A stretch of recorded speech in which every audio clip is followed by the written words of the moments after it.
47% महिलाओं को मालूम ही नहीं कि मां बना जाता है, विवाह किया जाता है, शादी किया जाता है। यानी अपना जो क्षमता है, एक मां बनने के लिए जो एक क्षमता होती है, उस क्षमता को ही खो चुकी है।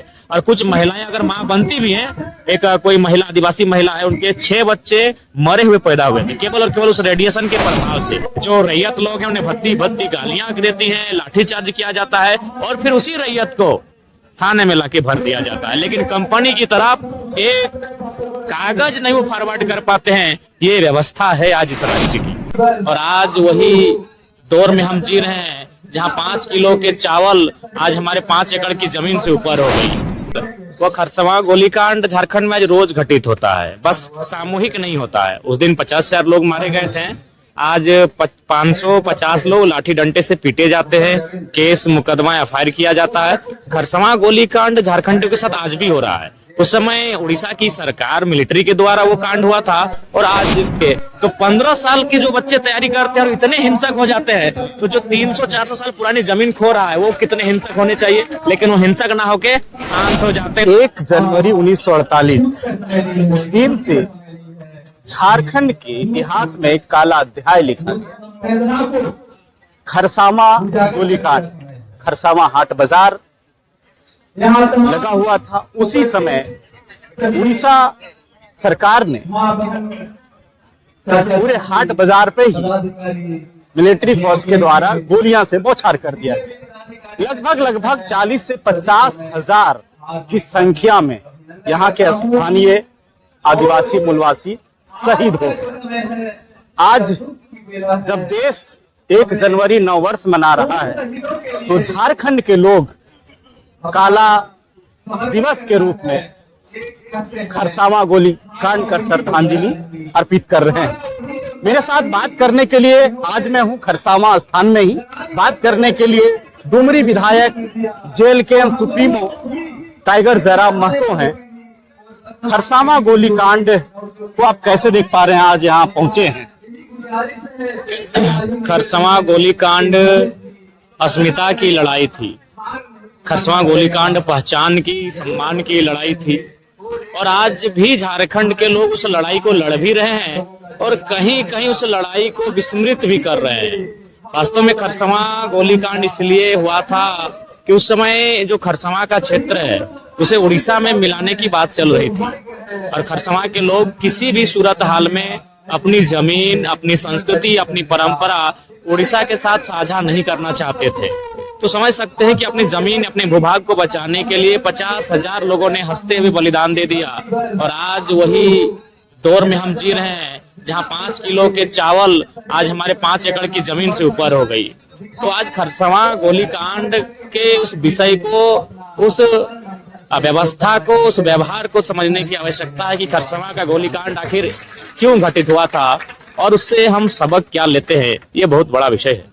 जी जयराम जी, जिस तरह से अभी हम रास्ते में आ रहे थे, जो हमने देखा कि यहाँ खरसावां के लोगों ने, 50,000 लोगों ने अपनी बलिदानी दी, लेकिन आज भी कहीं ना कहीं जिस तरह से हमें फैक्ट्रियों के माध्यम से और जो पॉल्यूशन के माध्यम से ये खूबसूरत जंगल में हमको देखने को मिला है, आप भी उसी की लड़ाई लड़के विधायक बने हैं।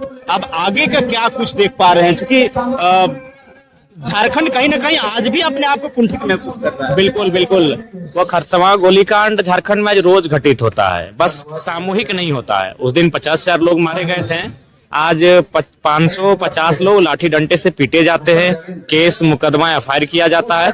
खरसवां गोलीकांड झारखंड के साथ आज भी हो रहा है। उस समय उड़ीसा की सरकार, मिलिट्री के द्वारा वो कांड हुआ था, और आज टिस्को रहे, उषा मार्टिन रहे, टाटा रहे, BCCL रहे, CCL रहे, तमाम जो उद्योग घराने हैं उनके संरक्षण में जो पुलिस कार्य करती है, उनके माध्यम से आज भी झारखंडियों के साथ वही व्यवहार किया जा रहा है। हम खरसवां गोलीकांड में श्रद्धांजलि अर्पित करने आए थे, लेकिन अभी तक हमको लगता है हमें 1 दर्जन से ज्यादा लोगों ने हमें अपना आवेदन दिया और उसमें किसी में टिस्को उनका जमीन को जबरन कब्जा कर रही है, किसी में आयडा कर रही है, तो किसी में टाटा उनकी जमीन को कब्जा कर रही है। ऐसे ऐसे लगभग 1 दर्जन, मैं ज्यादा नहीं कहूंगा, मैंने फाइल किया, अपनी गाड़ी में रखा है, 1 दर्जन आवेदन मुझे प्राप्त हो चुके हैं, जिसमें ये जो कंपनियां हैं मनमाने तरीके से बिना किसी कंपनसेशन के, बिना किसी नियोजन के उनकी जमीनों का अधिग्रहण करने का कार्य कर रही है। तो खरसवां गोलीकांड आज लगभग आजादी के 70 से ज्यादा साल हो गए, उसके बाद भी झारखंडियों के साथ हो रहा है, और सरायकेला जमशेदपुर में तो भारी मात्रा में हो रहा है। यहाँ तो पग पग में कंपनियां हैं, और कंपनियों का आप अध्ययन करेंगे तो ना कंपनसेशन उचित दिया जा रहा है, ना ही नियोजन दिया जा रहा है, कह सकते हैं लठेत के दम पर। अब लठेत भी कौन है, ये दुख का भी विषय है और हंसी का भी विषय है कि आज कंपनियों की लठेत पुलिस और प्रशासन है। वो लठेत ईस्ट इंडिया कंपनी के, आज वो लठेत पुलिस और प्रशासन है।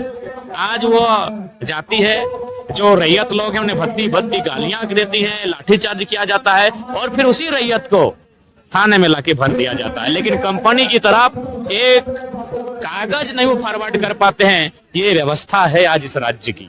देखिए, कंपनी फैक्ट्री तो रहनी चाहिए, अगर वो नहीं है तो कभी नहीं है। हाँ, अगर वो नहीं है तो झारखंड में रेवेन्यू नहीं आएगा, रेवेन्यू नहीं आएगा तो विकास नहीं होगा।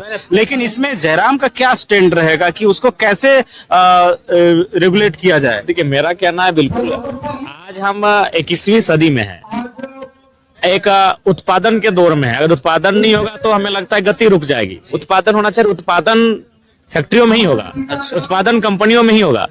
लेकिन सवाल हमारा ये है, और सुझाव है, सवाल भी ये है, सुझाव है कि आप कंपनियां सबसे पहला जहां मानव जाति ना बसती हो, जैसे मान के चलिए कंपनी आप लगाइए 10 किलोमीटर के डिस्टेंस में, कि वहां 10 किलोमीटर के बाद कोई गांव हो। अभी देखिए आपका जादूगोड़ा का मामला, ये इंटरनेशनल मामला कह सकते हैं, लेकिन हाईलाइट नहीं हो पाता है।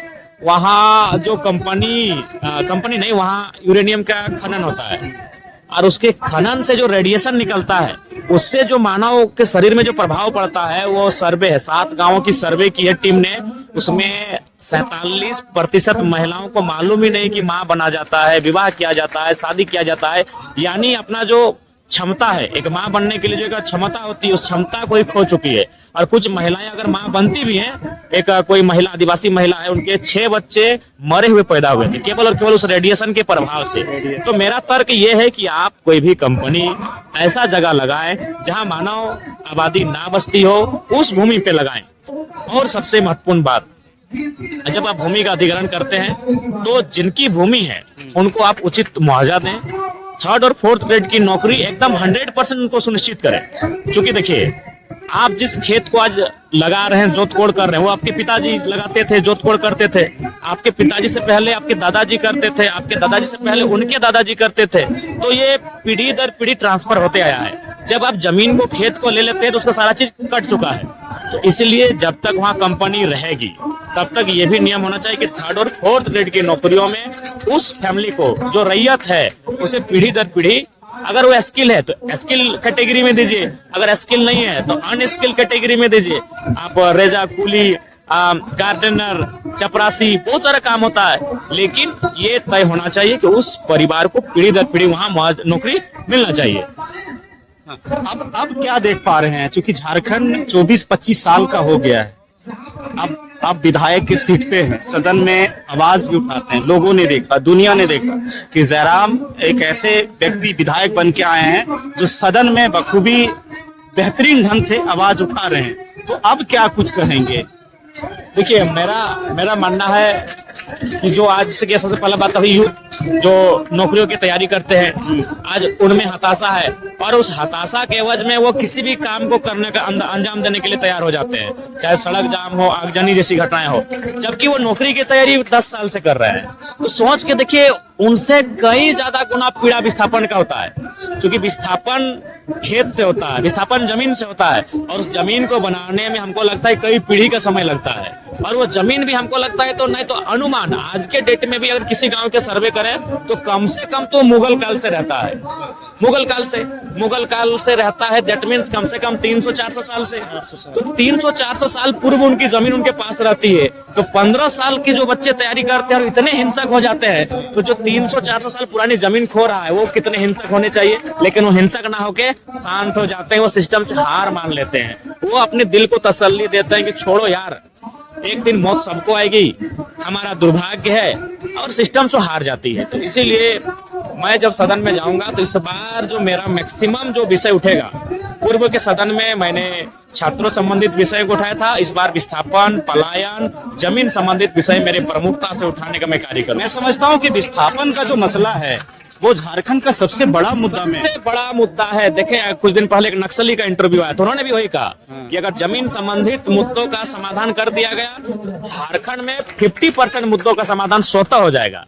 अभी चूंकि हम विधायक जब से बने हैं, प्रत्येक दिन अगर 100 लोग मुझसे मिलने आते हैं अपनी समस्या को लेकर, तो कम से कम 70 से ज्यादा लोग जमीन संबंधित समस्या को लेकर आते हैं। हाँ, कि देखिए सीओ, बीडीओ, LRDC, तो यहाँ पे मेरा कागज फंसा है, तो यहाँ माफिया मेरा जमीन ले रहा है, तो CCL, BCCL, इस प्रकार से 70% मामले जो होते हैं वो जमीन संबंधित होते हैं। इसलिए मेरा मानना है विस्थापन की एक बेहतर पॉलिसी और सटीक और सरल हो, सटीक और गांव सरल। पेच वाली ना हो। देखिए, समस्याएं बहुत है, सवाल भी बहुत है, और एक ही जयराम से करें ये भी उचित नहीं है। अभी खरसावा गोलीकांड में श्रद्धांजलि सभा में आप यहाँ मौजूद हैं, श्रद्धांजलि देने आए, क्या प्रदेश के लोगों को क्या संदेश देंगे? देखिए, प्रदेश को लोगों को यही संदेश देंगे कि आज के दौर में जागरूकता आवश्यक है, वोट की राजनीति को समझना भी आवश्यक है, अपने आने वाली पीढ़ी को समझना भी आवश्यक है, और उसके अकॉर्डिंग तैयारी करना भी आवश्यक है। तो देश को, राज्य को मेरा यही संदेश रहेगा कि आप अपने आप को बेहतर कैसे बनाएं, इस दिशा में पहल करने की आवश्यकता है। दिशा में पहल हो।